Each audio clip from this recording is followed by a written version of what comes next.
Hello mga kapaklang! Ayan, welcome to my YouTube channel. Dahil lunch break naman, kakain muna ako ng mangga. Kinuha ko nga pala siya sa aming kapitbahay. So ayan, yan nga pala ay apple mango.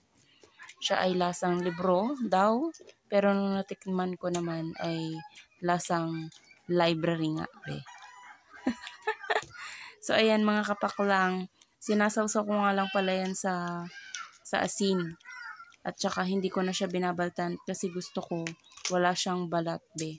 Kasi kapag walang balat, ay grabe, nakakangilo. Alam niyo yung word nakakangilo? Yung ngipin ba? Para siyang, ano ba yun? Basta nakakangilo. Yan, ipagtanggol mo yung nakakangilo na yan. Thank you for watching. Bye!